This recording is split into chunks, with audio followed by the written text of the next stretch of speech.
Hello, welcome to the Constructive Liberty Podcast. Today, I've got with me Jack Allweil on to talk about house hacking. This is a topic that I've been interested in the past, and I've talked to some friends about it who were building a house, and I'm like, dude, you got to go the house hacking route. But he's like, I don't even know what house hacking is. So I was super excited when Jack sent his interview request to me, and we're going to talk about house hacking, what it is, how you can get into it. Basically, this is a way to create a bigger money cushion so that you can pursue passion projects. That's Jack's own words. He says he's an actuary by trade, and he started house hacking in 2017 and expanded to acquire 13 rental units as of now. So, with that, Jack, welcome to the Constructive Liberty Podcast. Ken, thanks so much for having me. It's a pleasure. Awesome. I was super excited when I saw your application come through to talk about house hacking because I've heard of it. I know a little bit about it, but I've always wanted to know more. So give us a little background on who is Jack and how you came to get into house hacking. Sure, absolutely. So I'm Jack Allweil, grew up in a very small town in Michigan, about 100 miles north of Detroit. I started working as an actuary in 2013 and moved down to Charlotte in 2015 for another actuary job. Okay, And I want to yep, hang on just a second. I've heard of actuary. Tell me what an actuary is. I can't let that one go without talking a sure. little about that.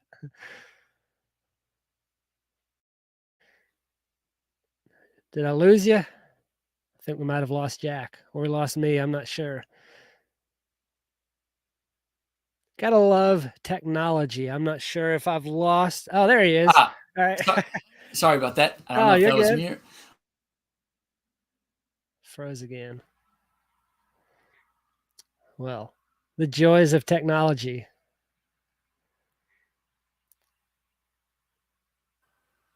Hmm.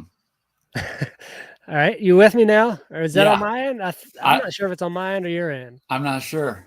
It It, seems like I'm okay. yeah,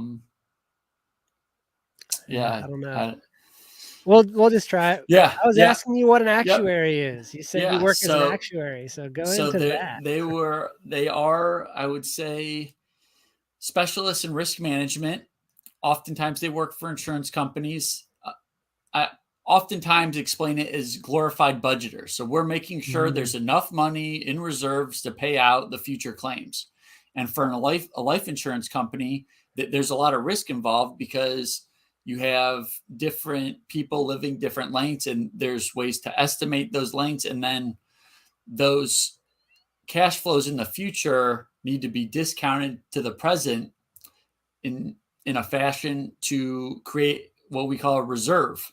So a right. reserve is just like the present value of money going out minus the present value of the money coming in. And the money coming in would be premiums, and the money going out would be like death benefits or annuity Mhm. benefits. I mean, this could be applied to a lot of different things like credit card companies.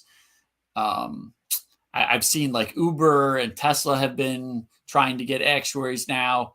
But right now, my job, I work as a valuation actuary, and we're basically glorified budgeters. We're trying Gotcha. to put an amount on what the insurance company should be holding for a specific block of business. That makes sense. Yeah, Yeah, glorified finance management to make sure you don't run a deficit in the future. That yeah, makes perfect sense.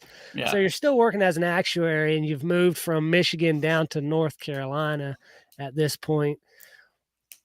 Go start from there again. I think that was where Yep, I jumped in and yep. interrupted you to go It's off on okay. the actuary trail. Yeah. So 2015, I moved down south. 2016, I unfortunately lost my job.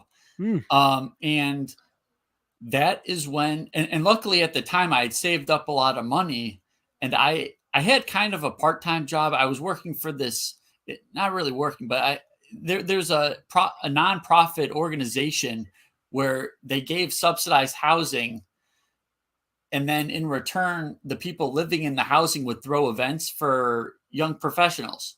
So I Okay. basically, I think my rent was like 450 or 500. I mean, originally when I moved to Charlotte, my housing expense was like 12 or $1,300, and it was Mhm. just, yeah, I was studying so much for these actuarial exams, didn't really feel like I was getting to enjoy it. So I found other housing. But anyway, back to 2016 when I lose my job, I decided to take a trip to Europe. I also realized that as soon as I got another job, I wanted to buy a house and rent out the rooms to make my life a little more robust and to create a foundation where I wasn't so susceptible to me losing a job again. And Mhm. on this trip to Europe, well, I actually met my now wife in Vienna. Oh, wow. But what really well, other than meeting my wife, what struck me to my core was when I went to visit the Auschwitz concentration camp in Poland. And that's where the Nazis held, a lot of the people during the war. And Mhm. I just had a lot of questions, and I was never a big reader growing up, but when I went to Auschwitz, I had like so many questions. I was just like very curious, and I really wanted to learn more about World War II. And that's when I started reading a lot. And a lot of this reading morphed into books about soccer, which I love, and then it also trickled into real estate a little bit. And my brother introduced me to the Bigger Pockets podcast, which I have gotten some great information on. And yeah, so I was. Yep, we lost him for a second again.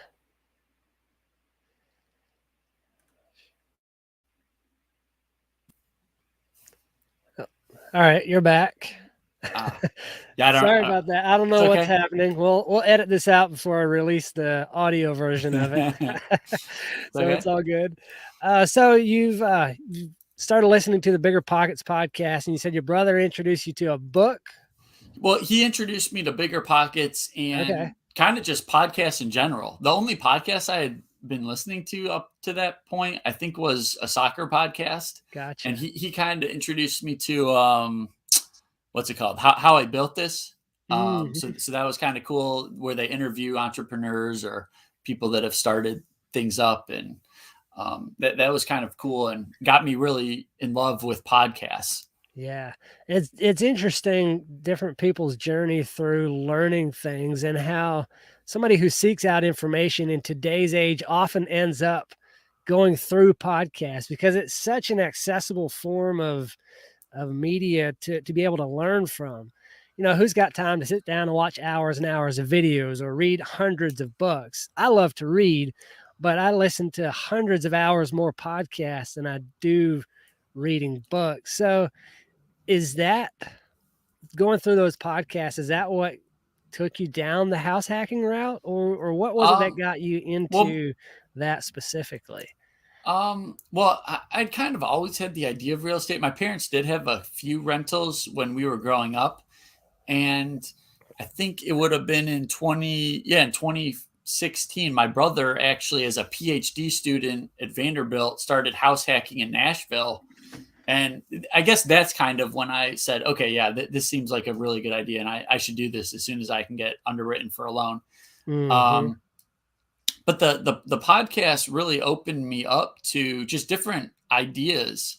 And in 2018, I was able to get 3 properties through seller financing, and a lot of that framework I got from listening to Bigger Pockets. And Gotcha. there was a guy that was interviewed that would just cold call like these people that he had in some notebook.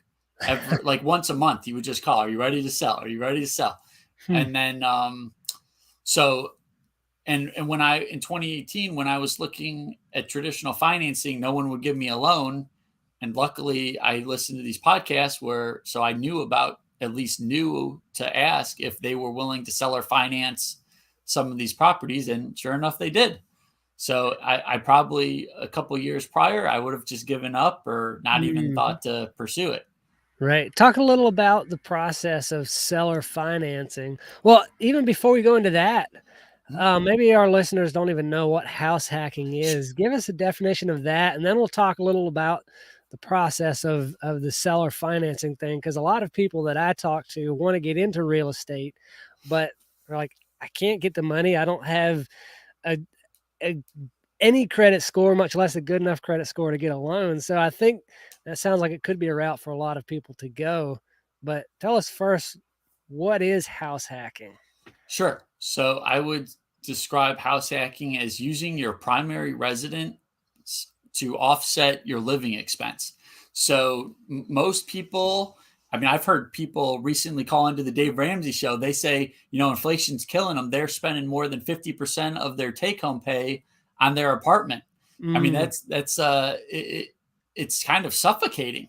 yeah, So, I mean, I think most people spend probably, I would guess, 30 to 40% on the last surveys I've seen. But in the house hack, ideally you would greatly reduce your living expense, and in a very favorable scenario, you could actually make money by renting out the rooms in your home. gotcha. So Um, essentially, you're just taking the extra.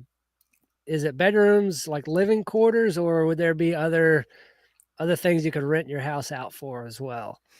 I mean, I've seen people like divide their rooms and like rent out like just a half. That seems a bit extreme to me. Yeah, it does. For my house hack that I acquired in 2017, I did use traditional financing. So I did go through a normal bank for that one. Mhm. But with a primary residence, you don't normally need as much money down.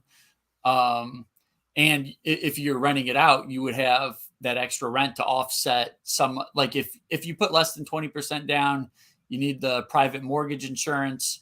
But if you're going to have renters paying you rent, sometimes it might make sense to just do the deal and get into the property, and Mhm. they'll pay your private mortgage insurance for you.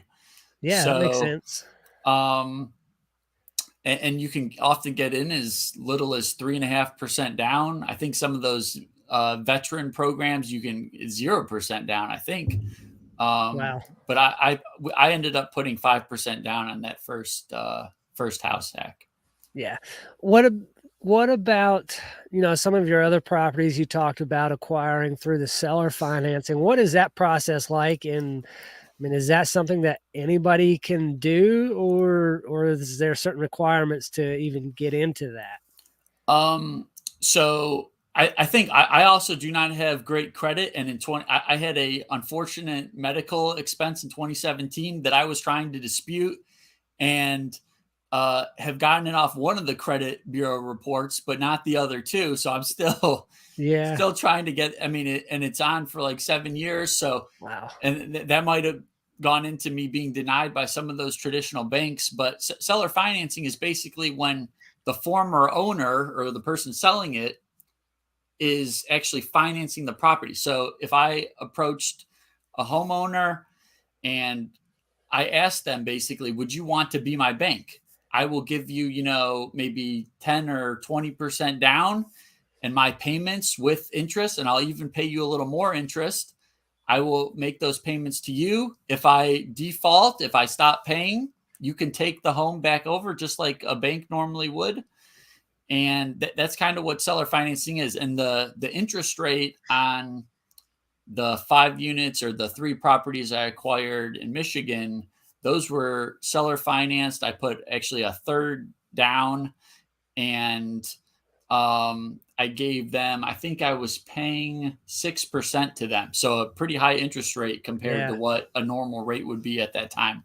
For a property like that, does that have to be a property that is paid off, or if they still owe money on it, could they still do the owner financing?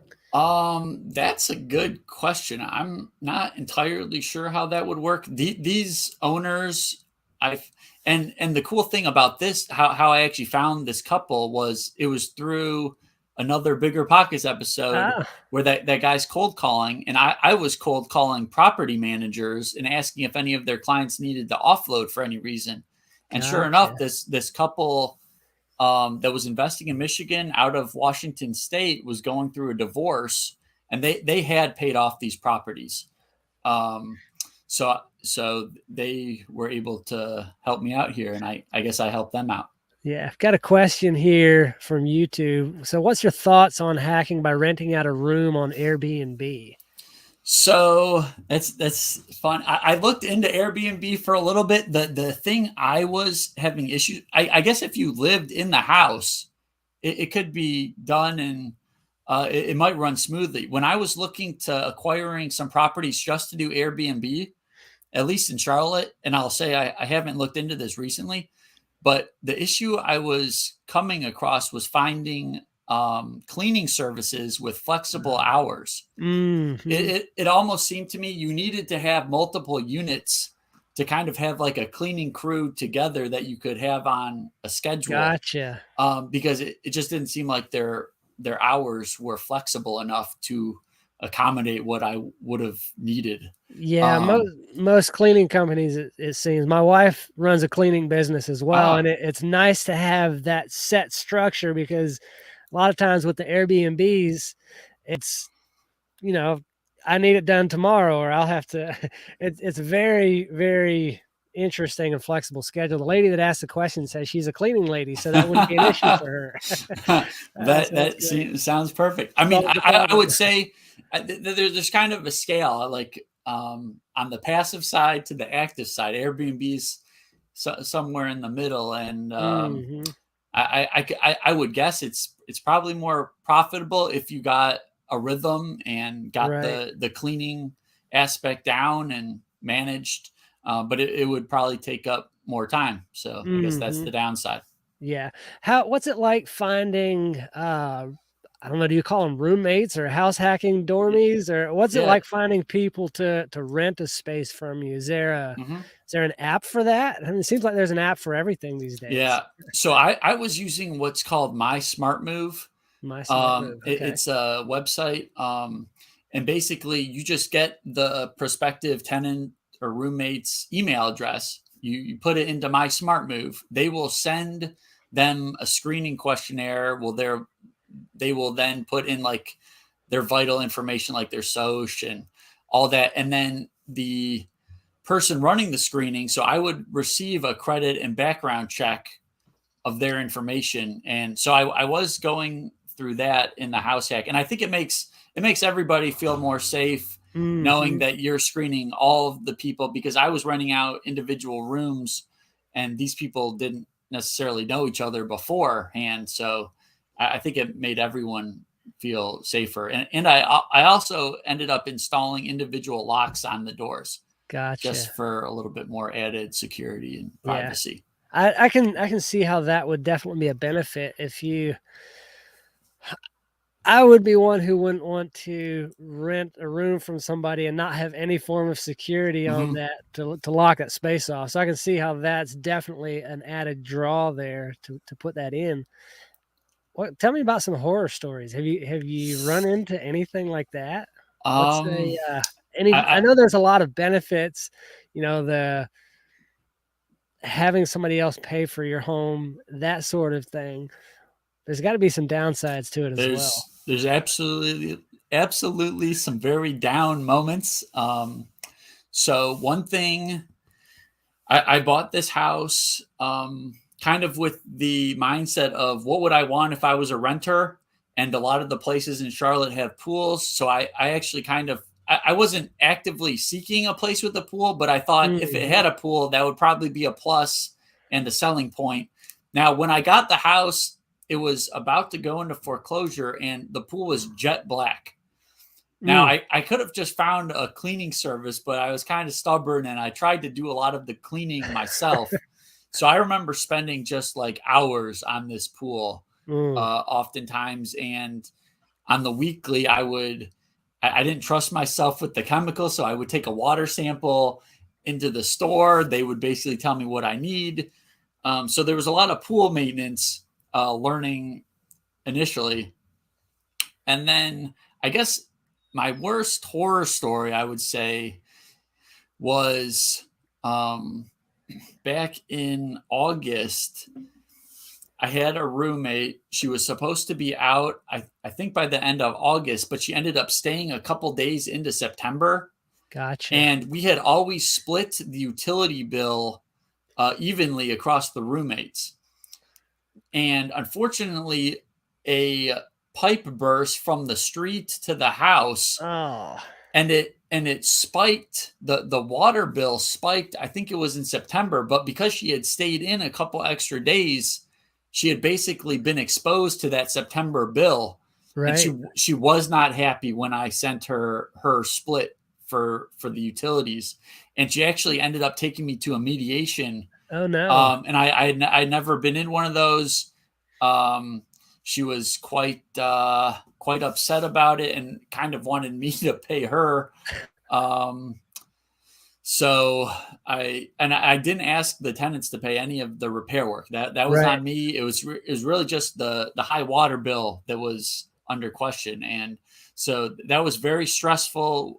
We got it sorted out, but definitely a stressful time for me. Yeah, no doubt. I can imagine, you know, even from her side being hit with that unexpectedly, but your side too, that's if you have that agreement in place, then it's hard to know how to deal with situations like that. Yeah, she But was she was really stressed out too at the time. Her mom was in the hospital. It just felt like uh, there was a bunch of bad things happening to her at yeah, once. So I mean, I felt really bad, but and we ended up just kind of she didn't end up paying me all of what the split would have been. And we just mhm, called it even and yeah, there you parted go. ways. Yeah. Yeah. What about some of the agreements like that? I know with a long-term rental, it can be super difficult to evict a problem tenant at times. What's it like with house hacking and splitting those the utilities? Do you have an agreement in place, and how hard is that to enforce if a disagreement comes up?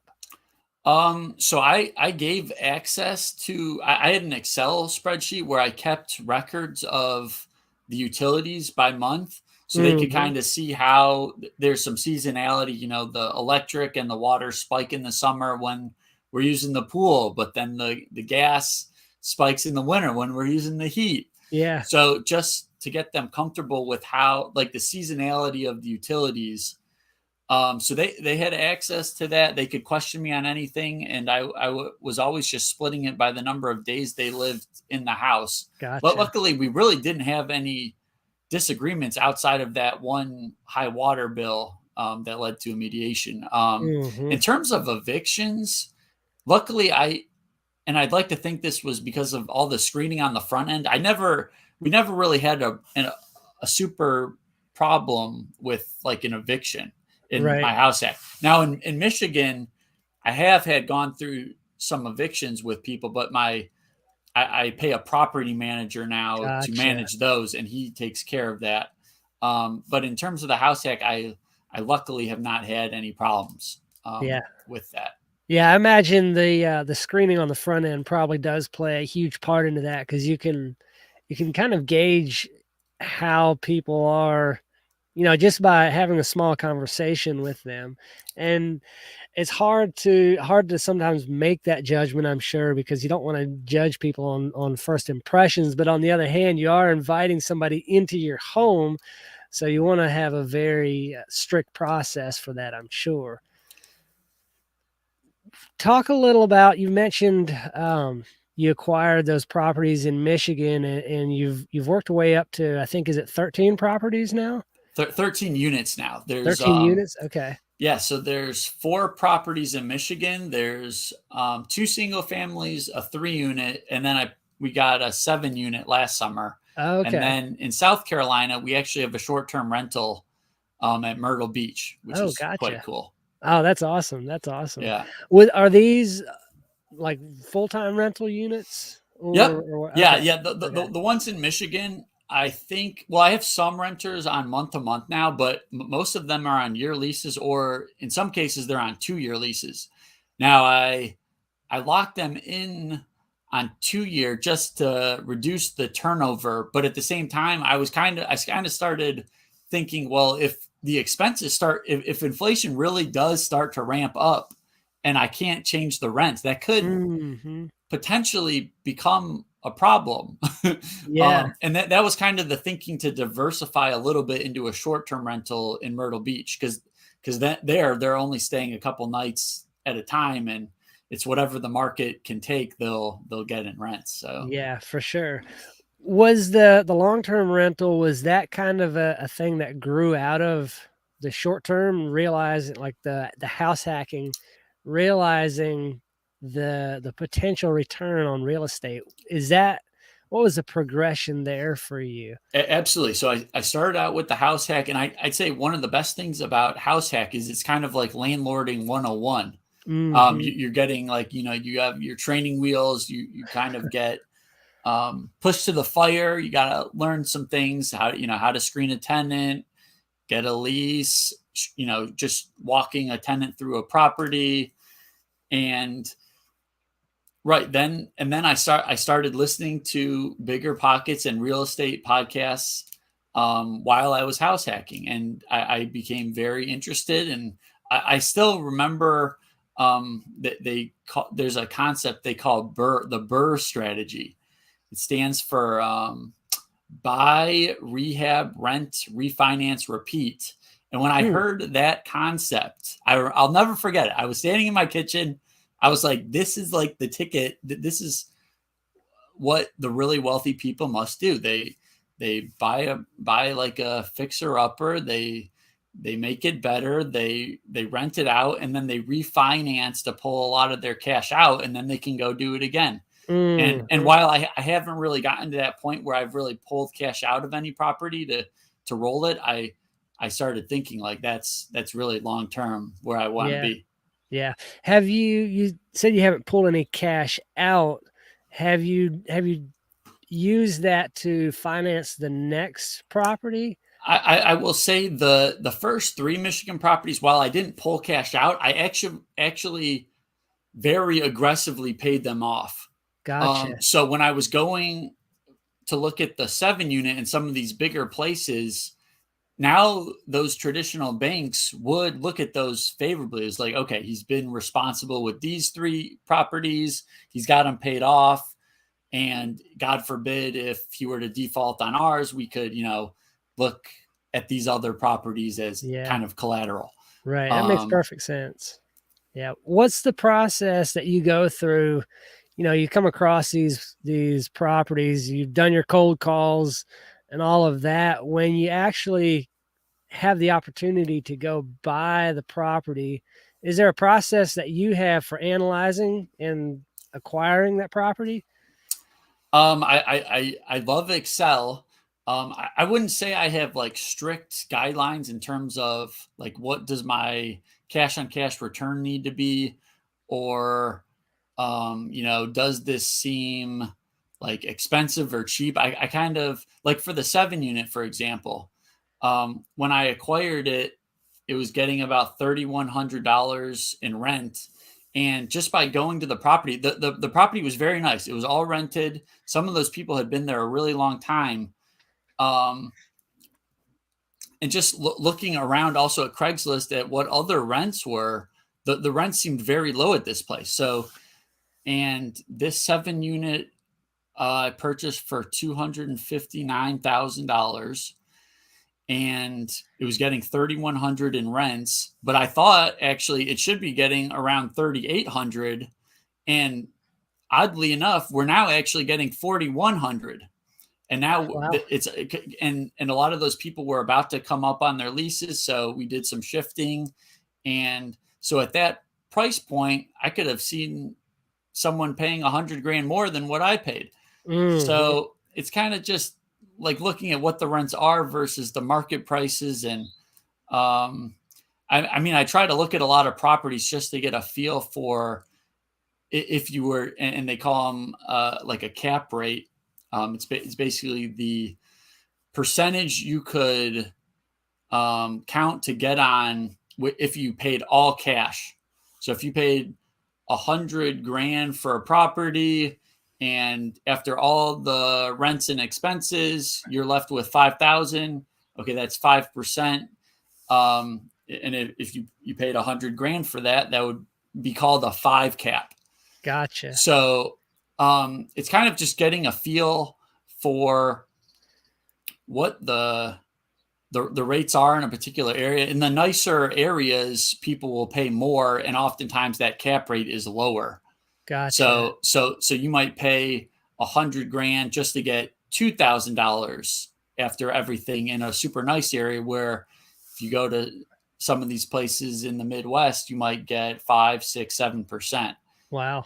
Wow. So it's just Yeah, what is the minimum return that you'll look at on a place like that? Because I was doing some looking into. We have some commercial properties come up for sale locally for. It doesn't seem like a high price, and there's I think 5 units in this one property that we're looking at, but going said they would be just under a 1% on the rental or on the, and that's even before any expenses, monthly expenses or anything like that come out, which 1% from my research is kind of the make or break from what I've seen other people go by. do you mean the What's your like? thoughts on that? I think you might. Are you talking about like the 1% rule, that general guideline of Yeah, like yeah. so that concept is like if you take the purchase price. So let's say we had $100,000 home. The Hmm. 1% rule would suggest if we can get at least $1,000 per month in rents, that place is probably likely to cash flow. But it's kind of just a guideline. Gotcha. I find it helpful to actually ask if the property managers will, if the sellers will allow it to release like the rent rolls where you actually see the rents coming in and the expenses going out, just to check and to double check like what the insurance is, and get the utility information, property taxes. I mean, overall, like on an annual basis, I would like a 10% cash on cash, but I'm not super strict on my guidelines. I think I'm going more off of like gut and just comparing Hmm. what the like the current rents are, and like where the people are on their leases, and what I think the market should be at, Gotcha. That um, makes and, sense. and how quickly those tenants might turn over, and you'd be able to raise them. Um, so I don't know if that answers your. And I also look oftentimes at a long time horizon, and there's like this. It's called an internal rate of return, and I try to look at that also. But nothing strict. I Yeah. don't have like strict requirements, I guess. There's so many different Yeah. methods of going about anything, especially real estate. Everybody has their own different method of looking at things. So there doesn't seem like there can be a hard and fast rule on that. What would you say to someone who is looking to buy their first property? What would be some good things to consider? Long-term rental, short-term rental, house hacking. Where would you suggest somebody start? Um, well, I think a good place to start is trying to get a feel for the rent ratios wherever you're trying to look, just by comparing the price of purchase versus what those rents you at least you think would be, and trying Mhm. to get a feel for those ratios between the different cities, because the rent ratios in like the Midwest are often much higher than like now in Charlotte. Like it's becoming so expensive. Like I don't even know if a house hack would make sense right now in a lot of these areas. Gotcha. So it's kind of just trying to get a feel for what the purchase price is and what you think you could get in rents. And oftentimes that could be just having Zillow open on one tab and then Craigslist open on another tab, and just go, if you wanted like a 2 bedroom, like look at the 2 bedrooms on Zillow, and then on the other tab on Craigslist, go look at what 1 bedrooms are renting for if you want to live in one and then rent out the other in a similar property, so you can get some comparables. Yeah, that makes sense. I like that idea. I Right now we are currently building a house while living in a camper, so there's no Uh, room for us to rent out. But it's it's an interesting process for sure. I mean, I've seen even people. I mean, this is kind of sidebar, but Yeah. I've seen people even rent out their backyards as like camping grounds. Hmm. Like they set up like a tent Yeah. back there. The website's escaping me, but there's a website where you can just like rent out like plots of land on your property and like Hmm. pitch a tent, give them some logs and some marshmallows and Yeah. have at it. Yeah, so it'd be similar to like Airbnb or something like Yeah, that for camping. Yeah, yeah, I've seen that. It's an idea because I've definitely got the property here that I could do that on, and I am working on getting up a couple of camper spots set up, but it's everything is a process, and yeah. you have to go through it to get there. What uh what other kinds of methods of financing or any other creative things you've done aside from the owning on some of your properties? Um, so the first three were seller finance. The 7 unit was more traditional bank route. The short term rental, I actually pitched to my uncle, and my uncle financed that. So Gotcha. kind of tapping into your current network. I Yeah. mean, you kind of you need to be organized and kind of show them the numbers so they can digest and show them why you believe it's a good deal, because it's you wouldn't want to uh, it becomes iffy when you're dealing with family. I guess you don't want to create conflict down the road. Yeah. And so it's yeah, but I guess tapping into your current network. I mean, my brother and I have kind of been lending each other some money sometimes. Like for those 3 units in Michigan, my brother actually lent me a little bit of money, and then another friend lent me Gotcha. money. So it's like I guess just personal like money raising from Yeah. friends. Yeah. And I mean, you could partner with people. I haven't really done this. I could see if you had too many partners, there might be too many like heads in the room talking, and everyone wants control, and everyone's got a different idea. So the control part might be hard, and how to manage the property. But in terms of just getting into a deal, if it would be helpful if you had partners that you trusted and liked working with, and you could raise money together and then Hmm. do a deal, because doing even like a third of a deal might be better than doing no deal at all. So Right. Yeah. And at least a little bit of return yeah, is better than no return. Yeah. yeah. You're definitely spot on there. What kind of books should people look into if they're like to read like you and I both do, and they're interested in learning more about house hacking and real estate and getting into some of those things? What book recommendations do you have?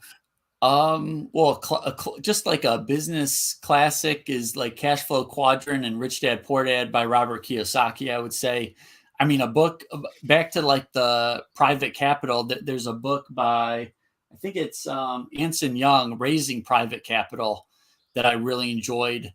And I think there's a book that I want to read that's specifically about that BRRRR strategy, the Burr Mm, strategy, by David Green, and those are bigger pockets guys. So those are good books, and trying to think of other ones. But those are the ones that come to mind. And that Burr strategy is one I haven't read but want to read. yeah, for sure. Now, if I understand right, you wrote a book yourself. Is that I right? I did. I've written a couple. One is geared towards the actuarial exams. It's Okay. basically a journal that one can use as a supplement to their normal study material, and it's called 15 Weeks to Pass an Actuarial Exam. And I found journaling to be very helpful. I had a lot of struggles with the exams.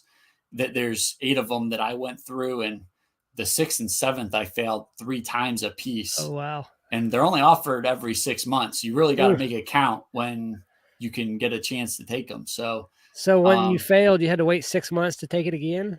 I did. Wow. So it was a multi-year process going through that then. Very. I took my first actuarial exam in 2010, and I passed my last one in 2020. Wow.